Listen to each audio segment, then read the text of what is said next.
He's quite a husband. So is Frank Corrado, who's on twins duty back at the ranch. He's got two, infant twins there. 8 months today, boys. 8 months today. And he said to us, let's get going and record this before one of them wakes up. So if you hear someone screaming in the background, fear not, it's just one of the Corrado. There will be an edit point there. Daughters of the former Vancouver Canucks and TSN hockey analysts. Yeah. What'd you make of the game last night? Listen, I thought that was, it's a game you need to win. It's Calgary. Like they're ahead of you, and you win the game. So I thought Miller was good again. I think Pettersson is a big story coming out of that. Like, you say after one game he's not back, with capital B, but it was a good game. He was moving his feet well. He was around the puck a little bit more.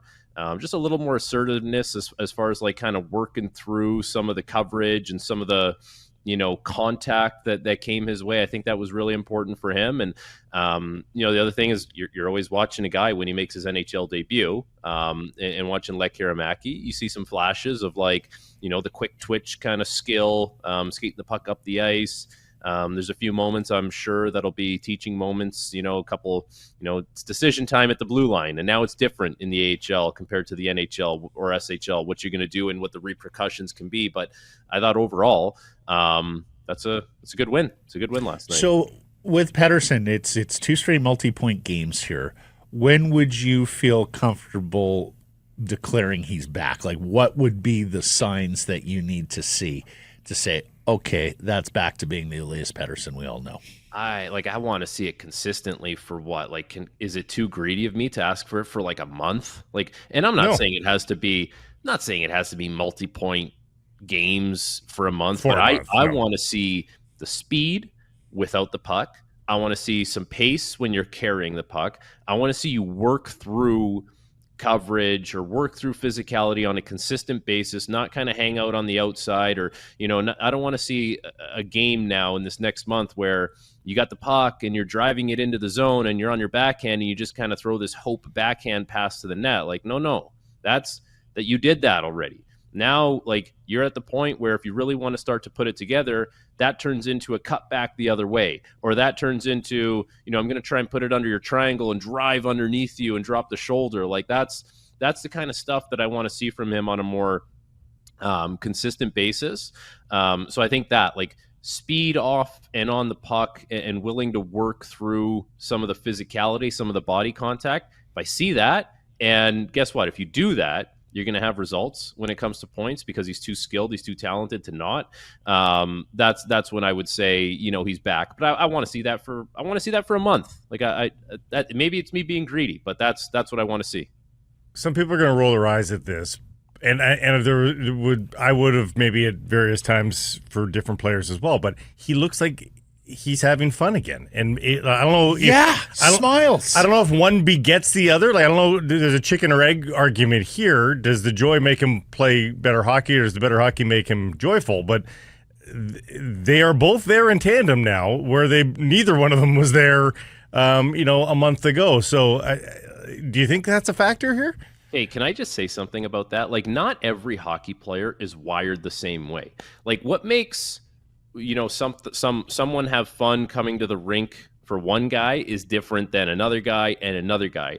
And like we're gone from this era of NHL where it's like, hey, blend in and just do what everyone else is doing and don't have any personality, be really vanilla. And it's like, if guys need to express themselves in different ways because that's fun for them and it leads to them having fun on the ice, so be it. Like this, we're in a different era right now. And Pettersson has always been one of those guys where, I think early in his career, you could kind of see, like you could see the joy on his face. You could see the exuberance.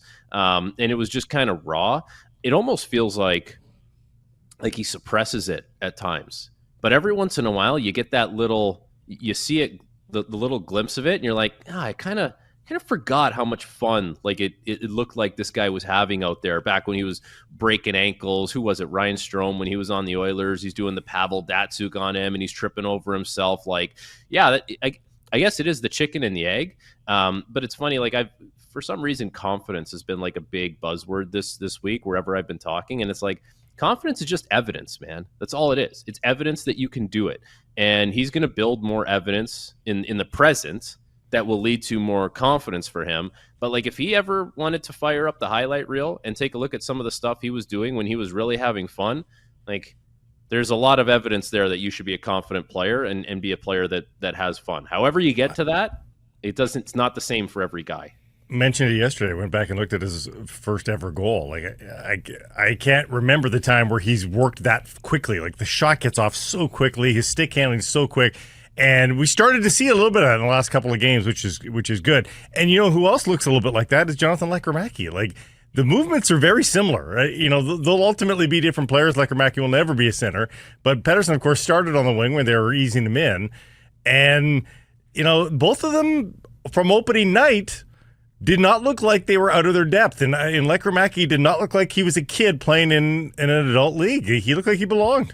It's funny. I was driving home from the studio last night. I'm doing SportsCenter, and I have it on NHL Network radio, and I'm listening to the post-game show because the Canucks broadcast was on, and I'm listening to Lekkerimaki's interview, and I'm like, he's not saying more than he has to, which I think is such a tendency of young players in those situations, right? Like, you just you start talking and then it snowballs, and it's like, he was just like, yeah, I just need to be focused out there. And then the other question came, and it was, it was like that typical hockey stuff. But I think for a guy like that, like, he just kind of seemed like he was poised and pretty focused. And it didn't seem like, afterwards, I remember playing my first NHL game. I felt like I was on the moon. Like, you know what I mean? Like, you couldn't wipe my smile off my face. And it's like, okay, for sure, you'll have fun and you'll be happy about it.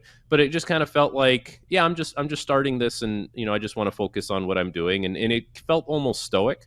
The thing for him that we know he's a good shooter, and that's going to be a big key to his success, right? Like, finding quiet areas of the ice to get your shot off, and at the NHL level, that's different than at the AHL level. Like, there's not the big lapses in coverage. But he has to make sure that he keeps in mind that you have to do more than just that. And if you're just going to be that, you have to be Alex Ovechkin, or you know what I mean? But even Ovechkin was such a fierce forechecker who would run you through the wall. So he does have to keep in mind that he's going to have to be, somewhat evasive with the puck, which we saw. He's going to have to make good decisions at the blue line, which, there's one turnover there in the second period. I'm like, oh, baby, that one's getting clipped for sure. But you know what? It's you saw some flashes of him last night where you're like, he looked pretty confident. And then hearing him afterwards, I'm like, he's pretty stoic. And I was like, that's a pretty good combo for a young guy who you hope eventually makes the jump to, full-time contributor at the NHL level. It seems we talk Erik Brännström every week with you. And we need to again today, coming off a multi-point effort for the Vancouver Canucks. He has cleared the 10-game mark, which means he's no longer waiver exempt. Not that waivers is like any part of the conversation with the guy right now, as well as he's been playing. I had a friend text me last night and say, Erik Brännström, the new Gustav Forsling, ? Oh, yeah, that's not a bad comparison. Who, of course, started with the Canucks in the organization, was traded, was waived, eventually wound up in Florida and became a significant member of that club. What do you think the heights are here for Branstrom if this continues? Not Gustav Forsling. Sadly, not Why? Gustav Forsling. Because when I watched Gustav Forsling in the playoffs last year, like, I saw shades of, like, and you're going to hate me for saying this, but I don't care. I saw shades of Duncan Keith. Like, I saw the defensive guy that would sprint out to his coverage with that big paddle of a stick, whack it away, have the most perfect defensive footwork, get back to his area that he needed to be. And I'm like, I know that posture. Like, I know what that skater is like. Like, that had shades of Duncan Keith. I'm not saying they're the same player, but I'm just saying, like, it had an odor like that. Branstrom will never be that. Branstrom is going to be an undersized defenseman who can move the puck, who will be limited defensively, and put in the right situation with the right partner on the right team will provide you what you need. I think in the past he's somewhat been a victim of the terrible goaltending and the bad overall team defense in Ottawa, and that may skew things and put in a situation where he's in Vancouver where it's a good stingy defensive team. Like the expected goals would tell you, like the quality chances that they don't give up. This team has come a long way from where they started last year defensively under Rick Tocchet. So you put Branstrom in that situation, all of a sudden he's more comfortable to get involved offensively or hang on to the puck and make a play that maybe he wouldn't have made in Ottawa. But like I don't see that. It's not a Gustav Forsling comparable for sure. What comparable would it be? It's hard to say just because he's such a. It's the way he's built. He's built, different. He's an undersized defenseman who plays on your third pair most nights. It's just there's not a carbon copy of that really. From the found wallet point of view, though, I think is part of the Gustav Forsling comparison that he's on the scrap heap, and you end up getting an everyday player. Yeah, that part is fair. Like I understand that for sure. Like I'm kind of trying to think of like some guys that are around the league that aren't the biggest guy. Like Sam Girard is in Colorado. Brandstrom's small, Girard's small. They're both pretty evasive with the puck. They're both not, super huge liabilities defensively, I guess, if you want to call it that. But he's also not electric offensively. Like he's not going to be Torrey Krug either, right? Yeah, that's a good point. Like he's not. That's the thing that he's gotten rid of in his game, where he was, was going to be more high octane, electric, whatever you want to call it. Like I said, like I've said it a couple times, like he's kind of had to simplify, dumb down, whatever you want to call it, but he's had to do that over the years to survive in the league. And now he gets put in a situation where it's a better team than he's ever had defensively. Goaltending wise, when Lankinen's in the net, it's definitely better than what he's had in the past in Ottawa. And when Demko comes back, hopefully when he does, he's actually Thatcher Demko, and you'll still have a better goalie behind you than you ever had. But it's a good situation for him. Team needed a guy that could move the puck, and he's that guy. Speaking of Kevin Lankinen, where would you go if you're Rick Tocchet? There are signs of fatigue from Lankinen. We saw that on the weekend, obviously. Nice bounce back, though, versus Calgary. Do you just wade forward and put him in on Thursday, knowing there's a back-to-back coming this weekend, or do you try to get him through and don't rest him until the back-to-back? I think I'm getting him through, and I'm not resting him until the back-to-back. I don't know. Like I feel like the points are valuable now, and they're in a situation where this is like the point of the season where some teams will break free, some teams will fall behind. I don't want to be the team that hovers around 500 or just above 500. Like I want to start to create that separation, and if I can put a goalie in net that gives me a chance, I'm doing that. So, I think at some point the conversation switches from let's try and get Shilov's game going to let's just bank points and let's just move this thing forward. And he's going to have to work through it on a back-to-back. And hopefully his team plays well in front of him. Hopefully he's ready to go. But we can't, there just comes a point in the season where it's like the big boys kind of take over. And I don't want to miss that. So I want to give myself every opportunity to kind of ride that wave with my team. And like the Canucks are playing well, like they're playing well defensively. Offense is going to come more and more for this group. But I think we're getting to the point where it's like, okay, we did the little trial run now. We're kind of settling into our roles, and we want to continue with that.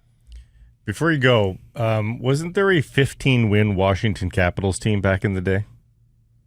Like 15 and 16 or something like that? No, like 15 wins on the season. Oh, period. The season.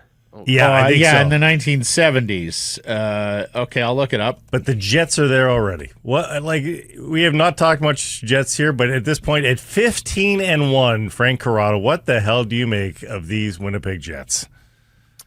Very, very impressive from top to bottom. The thing that separates this team from last year's team is they can win the shootout style game against the Rangers at MSG when it opens up a little bit. Like no one's scoring more goals than the Jets right now. Just over 4 goals per game. They got the best power play in the league. It's like 44% right now. And the crazy thing is they didn't go out and make big acquisitions to address any of these needs. These are all guys internally that are making it happen. Like Gabe Velarde is having a great year. Ehlers is, it's the contract year for him, and he's been outstanding right from the get-go. And of course, Hellebuck goes without saying, but it feels like in the past, like especially last year, they went through that really long stretch of games where they won a bunch of them, but they didn't score more than 3 goals or like it was around that. Like it had to be a tight checking game. And if it got turned into a track meet, they didn't have the horsepower. Now they do have the horsepower, and that's pretty dangerous. The other thing that comes to mind with this group is they're so relentless in the sense that lines 1, 2, 3, and 4 all do something very well. There's no throwaway line there. So there's not a line that's hopping over the boards and the other team gets to have a chance at the net or they get a reprieve from the pressure. No, it's constant. First line's been like really good. They have the puck a lot. Second line is really fast, and they can get on you in a hurry. That third line is no fun with Niederreiter, Lowry, and Appleton. They're big, strong, physical. They can turn the tide quickly, and the fourth line has really found some purpose, and they buzz around well. Like there's just putting Lowry on Team Canada. He's getting some Team Canada. Can we just stop? Okay, the way Hockey Canada works in these exactly. teams. No. Exactly. I still would be surprised. They took Rob Zamner. They lost to Switzerland. Yeah, they took Shane Corson and they won. I still would be surprised if it happens. But stranger things have happened. I was just in Buffalo doing Buffalo Habs, that Monday game, that matinee game. It would have been on at 6 a.m. your time. Yeah. Right. Everyone and their mother was there. Sweeney, Brisebois, Dubas, Armstrong. Who else was there? Like there was Conroy. Who are they looking at in that game though? I don't. Montreal. Everyone in their mother was at that. Is that Suzuki? Well, Suzuki was playing. Montembeault was not in net, but Primo he ended up going in net because Primo got pulled. I don't know. It was it was. Everyone was there. But I keep looking at these mock-up rosters. Here's one thing that I'm coming more and more around to as a position. I think I want your boy Jordan Binnington on the team, and I may just want him as the starting goaltender because he's won a cup and he's got attitude. And I don't want anyone in the Canadian goal who's like, holy shit, I can't believe I'm here with all these great players. And Binnington strikes me as, what's that? He won't be saying that. No, exactly. No. Binnington strikes me as a guy who is like not in the least. Why haven't I been here before? No, exactly. Exactly. Yeah, no, that's exactly it. Like the Canada goaltending position, it's I think it's so far behind the other countries. Like it's actually crazy, the discrepancy. But it's going to come down to which goalie's hot at the time. So pick the 3 goalies that you think are going to give you the best chance and hope to God one of those guys is on an absolute heater. And which one has the best chance to be on a heater? I've seen it from Binnington. The cup run is a long time ago, but we've also seen it at other points, since then. So that would be my thinking. He was excellent last year, like by clear sight analytics and all that. Given what the Blues gave up, he was damn good. So, still a few weeks to go here before those rosters are settled. Awesome stuff, Frank. We'll let you get back to the Twins. Appreciate this. Okay, thanks, guys. Nice seeing you.